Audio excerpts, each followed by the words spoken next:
Bonjour à tous. Voilà, aujourd'hui, nous continuons notre série de messages, Choisis la vie. Donc, Colin nous a introduit la semaine dernière cette série sur le thème Choisis de vivre intentionnellement. Il a posé les fondations. Et pour continuer cette semaine, on regarde une question fondamentale, essentielle de la vie de disciple, la question de la motivation. Pourquoi suivre Jésus finalement ? La vie de disciple, c'est pas une vie qui est sans épreuve, sans douleur ni difficulté. La Bible est claire là-dessus. Lisez Jean 16, verset 33 ou Actes 14, 23. Hakuna Matata, c'est pas dans l'Évangile, c'est pas dans la Bible. Désolé si on vous l'a dit, on vous a menti. C'est pas une vie qui est sans difficulté. Alors il nous faut une motivation intérieure qui soit solide.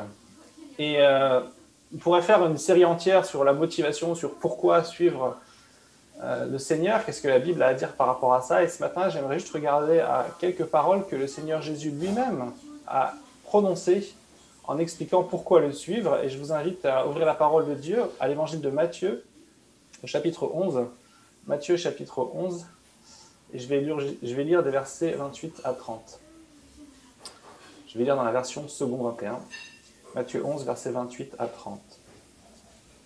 Venez à moi, vous tous qui êtes fatigués et courbés sous un fardeau, et je vous donnerai du repos.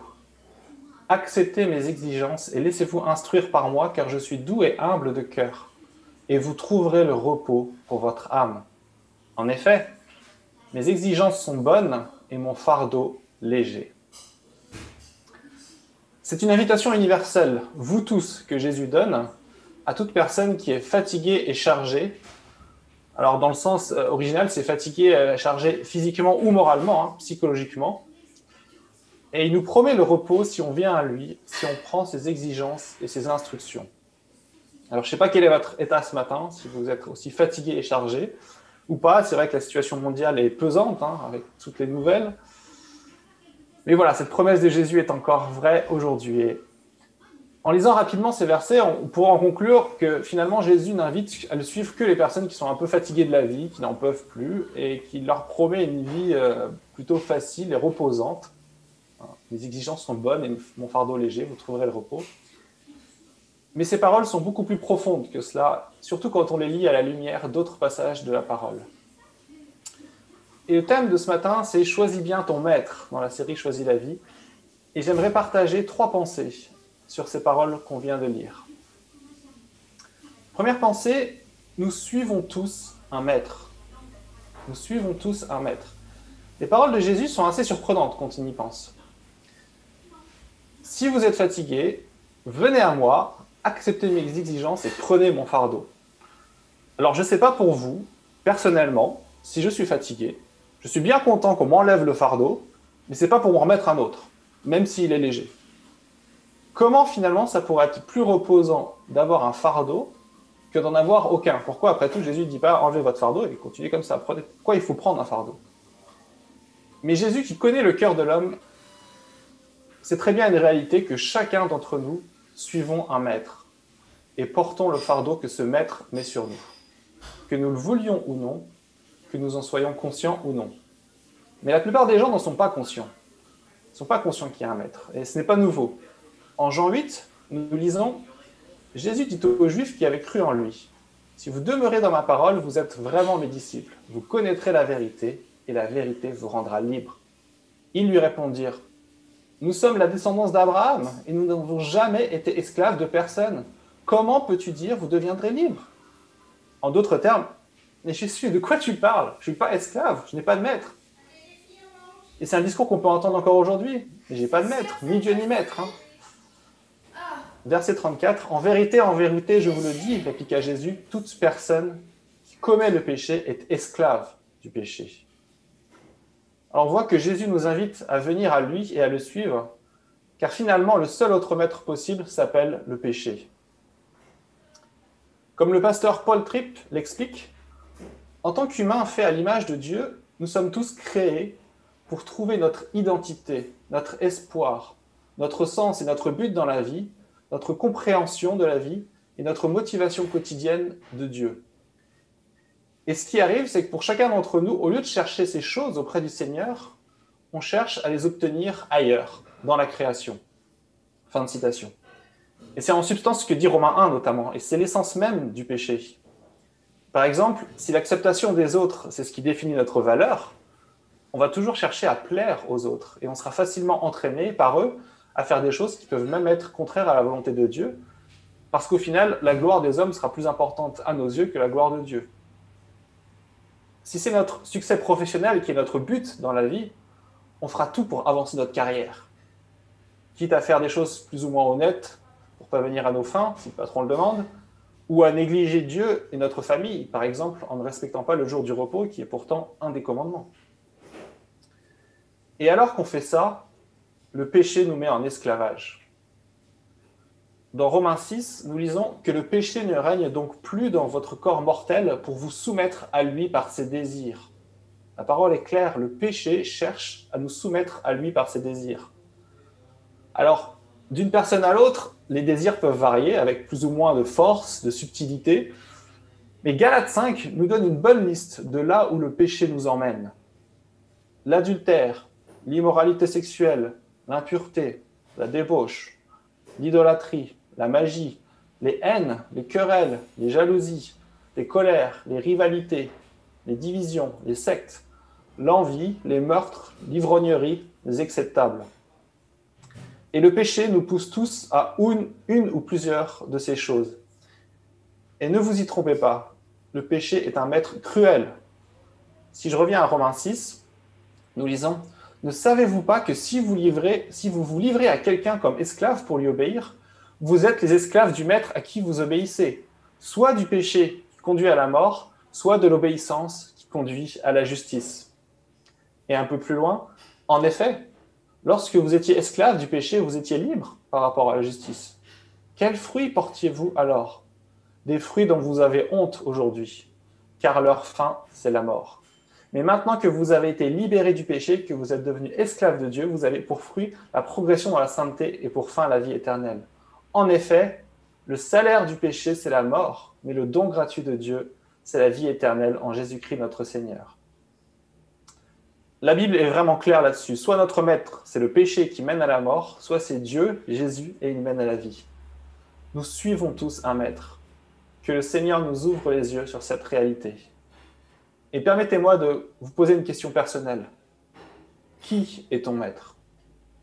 Auprès de qui vas-tu chercher ton identité, ton espoir, ton sens et ton but dans la vie, ta compréhension de la vie et ta motivation quotidienne? Deuxième pensée. Jésus est doux et humble de cœur. C'est ce qu'il dit dans le verset. Quand on suit un maître, il est important de bien savoir qui est ce maître, avant même ses enseignements. Quel est son caractère? Qu'est-ce qu'il cherche? La question fondamentale, finalement, est-ce que je peux faire confiance à ce maître? Est-ce que ce maître veut mon bien? Car tôt ou tard, dans notre cheminement avec lui, notre maître nous amène à faire des choses qui ne sont pas forcément très naturelles ou confortables. Et c'est là où notre obéissance va révéler ou non notre confiance dans notre maître. Car l'obéissance, au final, c'est une question de confiance. L'an dernier, j'ai commencé, pour entretenir la forme là, et puis sortir un petit peu de ma zone de confort, à prendre des cours de jujitsu, ou de judo, si vous préférez. Donc voilà, je n'ai pas commencé tout jeune. Il y a un professeur qui donne des cours, et si certains exercices sont plutôt faciles, c'est même assez rigolo, d'autres le sont beaucoup moins. Pour accepter d'être projeté par-dessus l'épaule d'un grand gaillard, la tête la première, pour retomber sur le tatami, quand on n'a pas l'habitude, croyez-moi, il faut beaucoup de confiance. C'est vraiment pas quelque chose où je suis à l'aise. Je suis vraiment pas le malin dans ces moments-là. Mais j'apprécie beaucoup mon prof et je sais qu'il est bienveillant et il sait ce qu'il fait. Alors j'y vais. Et ça se passe bien. Enfin, quand on écoute ses instructions pour bien retomber sur le tatami. Sinon, ça peut faire mal. Mais au final, c'est une question de confiance. C'est pas confortable, mais c'est une question de confiance. Et la parole de Dieu aussi nous demande des choses plutôt étranges quand on y pense. Par exemple, elle nous demande d'aimer quelqu'un qu'on n'a jamais vu, de refuser de nous venger quand on nous a fait du tort, d'accepter de perdre sa vie pour la retrouver, de rester fidèle jusqu'au bout, alors que ça implique moquerie, rejet et persécution, ou même la mort, en nous promettant une récompense que pour l'instant on ne voit pas. Alors souvenons-nous de qui est Jésus, de sa douceur, de son humilité, d'autant plus que Noël approche. En Philippiens 2, nous lisons « Jésus, de condition divine, n'a pas regardé son égalité avec Dieu comme un butin à préserver, mais il s'est dépouillé lui-même en prenant une condition de serviteur, en devenant semblable aux êtres humains. Reconnu comme un simple homme, il s'est humilié lui-même en faisant preuve d'obéissance jusqu'à la mort, même la mort sur la croix. » Colline nous l'a rappelé la semaine dernière, Jésus est venu pour que nous ayons la vie en abondance. Il est bon et veut notre bien. Et vous savez, il ne s'est pas contenté de le dire, il l'a prouvé. Et Annelise nous a cité plusieurs versets qui prouvent son amour, en voici un autre. Mais voici comment Dieu prouve son amour dans Romains 5 envers nous. Alors que nous étions encore des pécheurs, Christ est mort pour nous. Jésus est un bon maître. Si vous en doutez encore, je vous encourage à lire des biographies des missionnaires. Et vous verrez que leur vie n'était pas sans épreuve, mais Jésus a toujours été là, toujours été fidèle. Ou alors, mieux encore, demandez, profitons de Zoom et de la technologie, demandez aux membres de l'Église, dans les groupes de quartier, de raconter leur témoignage de ce que Jésus a fait pour eux. Et je suis sûr qu'ils seront plus qu'heureux de partager combien le Seigneur a été bon, même au travers des épreuves. Que jamais nous ne laissons rien ni personne nous faire douter de la bonté, de la douceur, de l'humilité de Jésus. Est-ce que ce matin tu es convaincu dans ton cœur, pas juste intellectuellement, de la bonté de Jésus, qui est doux et humble de cœur? Ou bien est-ce que tu crois au mensonge du diable qui ne cesse de murmurer dans nos oreilles que Dieu est un rabat-joie qui cherche à nous frustrer? Troisième pensée. Ses exigences sont bonnes et son fardeau léger. C'est Jésus lui-même qui le dit. Et je crois que s'il y a bien deux réalités dans la vie chrétienne que le diable ne veut pas que nous sachions, c'est un, que Dieu est bon et veut notre bien, et deux, que ses exigences sont bonnes et que son fardeau est léger. Alors, si les exigences sont bonnes et son fardeau léger, est-ce que ça veut dire que la vie de disciple, finalement, c'est un long fleuve tranquille? Non, on l'a dit en introduction. Alors, comment comprendre ce passage? Comment comprendre ces paroles de Jésus? Remarquons d'abord que le terme « léger », c'est un terme qui est relatif. Moi, il n'y a pas longtemps, cet été, j'ai déménagé.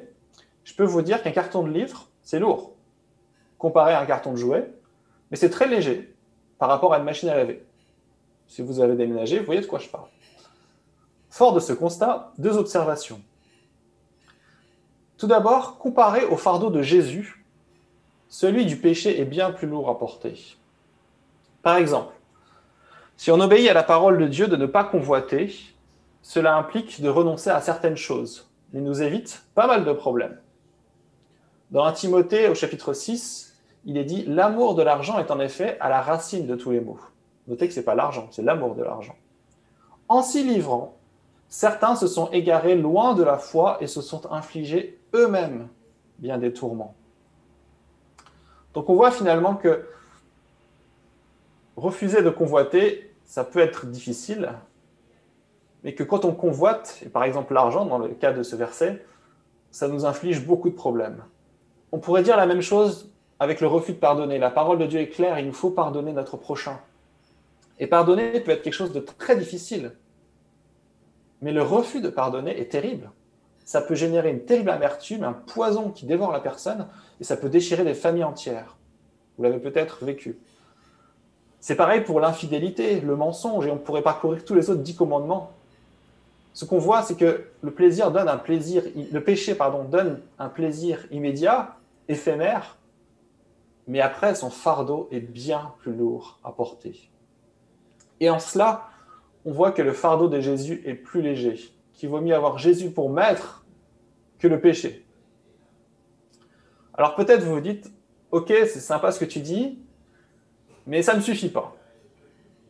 Il n'y a pas longtemps, il y a 2 semaines, on a beaucoup parlé des frères et sœurs persécutés pour leur foi. Ces frères et sœurs qui, dans certains pays, à cause du fait de croire en Jésus, perdent leur travail, perdent leur maison, perdent leur famille. Comment est-ce qu'on peut dire que ce fardeau est léger? Alors, comme souvent, quand des passages sont difficiles à comprendre, la Bible s'interprète par elle-même. Et c'est intéressant de voir que si on regarde au mot « léger » dans le texte original grec, dans Matthieu, en fait, il n'est utilisé dans la parole de Dieu que dans un seul autre verset, qui, je crois, nous permet de mieux comprendre ce que Jésus veut dire quand il parle de léger. L'autre verset en question, c'est dans 2 Corinthiens au chapitre 4. Et c'est l'apôtre Paul qui parle. Je vais lire les versets 17 et 18. En effet, nos légères difficultés, on trouve le mot léger, du moment présent produisent pour nous, au-delà de toute mesure, un poids éternel de gloire. Ainsi, nous regardons non pas à ce qui est visible, mais ce qui est invisible, car les réalités visibles sont passagères et les invisibles sont éternelles. Alors, si on ne connaît pas l'histoire de l'apôtre Paul, on peut se dire de quoi il parle quand il parle de légères difficultés. Qu'est-ce qui s'est passé? En fait, dans la seconde épître aux Corinthiens, un peu plus loin, il décrit un peu ce dont il parle. Dans 2 Corinthiens chapitre 11, il nous donne une liste, pas exhaustive, mais assez significative pour comprendre ce qu'il entend par légère difficulté. Mis en prison, frappé, lapidé, fouetté, emprisonné, en danger de mort, souffrant de privation de sommeil, de la faim, la soif, du froid et du dénuement.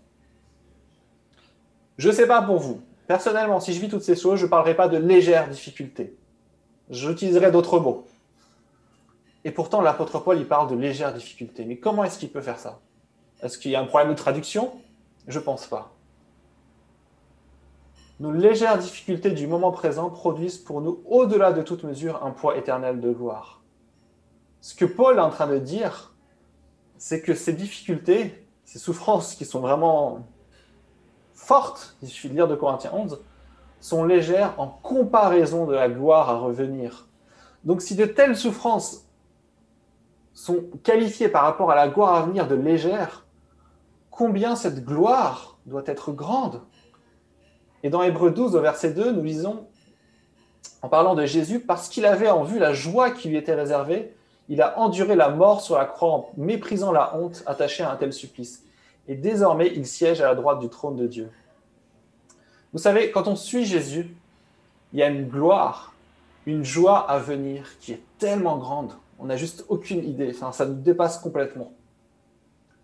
C'est un peu comme la course à pied. Moi, quand j'habitais en région parisienne, je ne suis vraiment pas quelqu'un de très sportif, alors ce que je faisais pour me motiver à faire du sport, je m'inscrivais à des courses. Je payais, je m'inscrivais, puis je dis, bon, maintenant je me suis inscrit, j'ai payé, il faut y aller là. Ça me motivait à m'entraîner, puis du coup à faire cette fameuse course. Et ce que j'ai réalisé dans les courses, mon but, c'était pas de faire le meilleur chrono, c'était juste de survivre jusqu'à la fin, d'arriver sur mes 2 pieds à la fin. C'est qu'une course, voilà, c'est fatigant. Il y a des moments dans les montées, on est fatigué, on a mal aux jambes, faut prendre son souffle et tout ça. Mais une fois qu'on arrive à la ligne d'arrivée, on a une joie, une satisfaction qui finalement nous fait oublier tout ce qu'on a subi pendant la course, même si les jours suivants, il y a quelques courbatures qui peuvent nous le rappeler. Mais il y a cette joie, voilà, on reçoit notre médaille, une compote, une barre de céréales, et hop, on est super content d'avoir réussi notre course.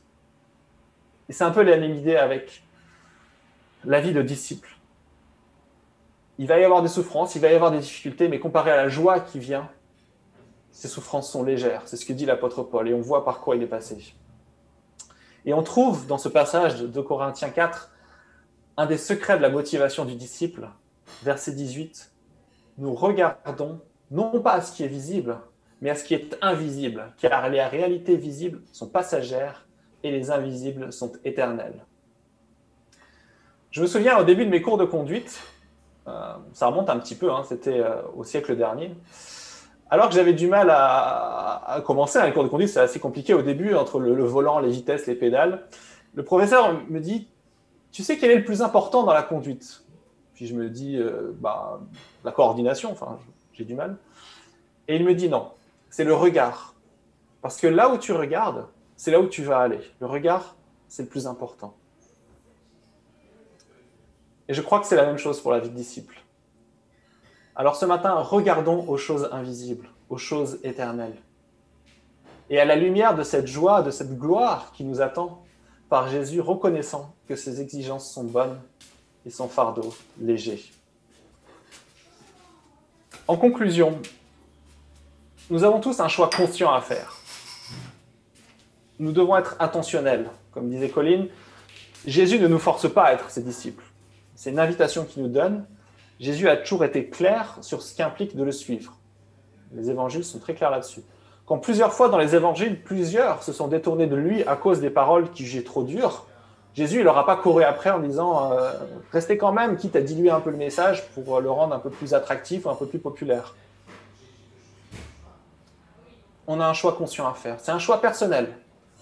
Personne ne peut le faire pour vous. Ce n'est pas notre pasteur qui peut le faire pour nous, ce n'est pas vos amis, ce n'est pas vos parents, ce n'est pas votre épouse, votre époux. Vous pouvez vivre avec un disciple du Seigneur, ne pas vous-même être disciple. C'est un choix qui est personnel. Choisis bien ton maître. Jésus a bien dit, nul ne peut servir de maître. En Josué 24, il y a cette invitation, et ce résumé finalement, que je trouve très parlant, où Josué s'adresse à Israël, au peuple d'Israël, et dit, versets 14 et 15, « Maintenant, craignez l'Éternel et servez-le avec intégrité et fidélité. Faites disparaître les dieux que vos ancêtres servaient de l'autre côté de l'Euphrate et en Égypte, et servez l'Éternel. Mais, si vous ne trouvez pas bon de servir l'Éternel, choisissez aujourd'hui qui vous voulez servir. Soit les dieux que vos ancêtres servaient de l'autre côté de l'Euphrate, soit les dieux des Amoréens dans les pays dans lesquels vous habitez. Quant à ma famille et moi, nous servirons l'Éternel. » Choisissez aujourd'hui. Notez bien, le choisissez aujourd'hui. C'est un choix quotidien. Ce n'est pas un choix une fois pour toutes, c'est un choix quotidien. Si jusque-là, vous avez suivi un maître qui a placé sur vous un fardeau lourd et pesant, que vous êtes fatigué de ça, vous n'en pouvez plus, j'ai une bonne nouvelle pour vous aujourd'hui. L'invitation de Jésus en Matthieu 28 est toujours valide en novembre 2020. Jésus n'est pas confiné, il n'a pas besoin d'attestation pour venir jusqu'à vous. Venez à lui et vous trouverez du repos pour vos âmes. La vie se trouve en Jésus. Pour ceux qui se souviennent, un des slogans des magasins Auchan, il y a quelques temps, c'était « La vie, la vraie ». Et je me souviens du pasteur David Brown, pour ceux qui le connaissent, qui disait « Ça devrait être le slogan de la vie chrétienne, la vie, la vraie ». Car en Jésus se trouve la vie, la vraie. Alors, choisis ton maître, choisis Jésus, choisis la vie. Prions. Seigneur, merci pour ta parole. Merci pour cette invitation à venir à toi qui est le bon maître, qui veut le meilleur pour nous, qui veut nous donner du repos. Pardonne-nous, Seigneur, quand bien souvent nous nous laissons séduire par le péché qui nous promet de merveilleuses choses, mais qui au final nous rend esclaves. Pardonne-nous quand nous croyons ces mensonges, que le maître... Tu es un maître qui veut nous priver de joie alors que tu veux le meilleur pour nous. Je prie que tu puisses, à chacun de nous, ouvrir les yeux, nous puissions considérer cette réalité, méditer sur qui est notre maître, que nous puissions pleinement te choisir. Car tu es ce maître bon qui veut le meilleur pour nous, qui est doux et humble de cœur, qui nous donne du repos. Garde-nous, Seigneur, les yeux fixés sur les choses qui sont importantes, les choses qui sont invisibles, les choses qui sont éternelles. C'est en ton nom que je prie. Amen.